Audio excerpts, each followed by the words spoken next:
So the question is, what about the kid whose heart is in the right place but finds it painfully impossible to do the time management things that we're suggesting? That's a really good question, because so in the book there's a chapter on procrastinators. And is yours a procrastinator, or is it more like I just can't face anything? Is it just more doing nothing? This is a few kids I teach, not my personal. Okay, yeah. Okay, so like if people are putting stuff off, it's the real simple reason that they're putting it off is that they don't know how to do it in a way that's not going to be painful.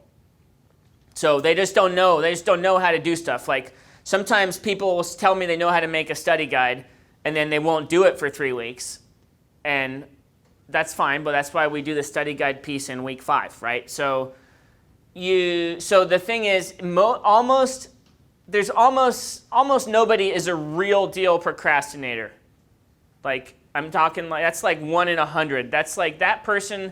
Anybody who is still procrastinating after you teach them this stuff is probably depressed, and that's a different problem, right? Like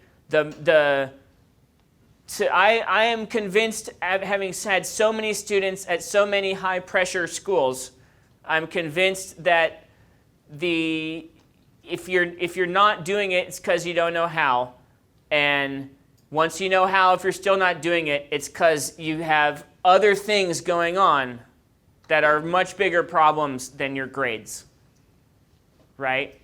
So, I mean, I get tons of students that no one else has been able to help. That won't work for me. Nothing works for my kid. Okay, I think it's a matter of how it's presented. Like some schools, schools maybe might try to teach study skills. Some certain schools might try to do that. But it doesn't work because the kid just lumps it in with everything else about school, right? So it's got to be kind of like sufficiently different from what has come before it, right? I mean, like this does not sound like school, right? I clearly don't sound like a teacher.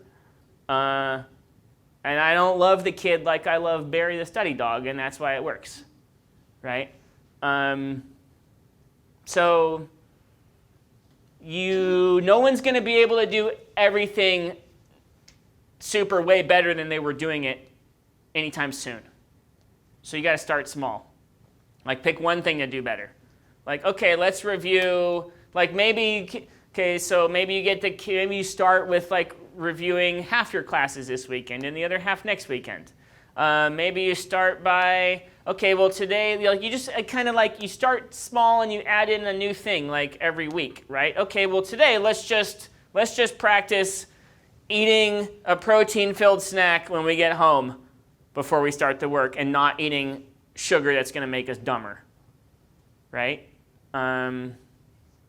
So there's a real deal procrastinator is exceedingly rare. In 9 years of teaching study skills, I've seen 2 people who I was like, oh my God, you're the real thing. You will just not, you're like to the point of self-sabotage. And those people were depressed or worse, right? Like mostly people aren't doing it because no one has presented it to them convincingly. And they haven't seen the results quick enough to get on board.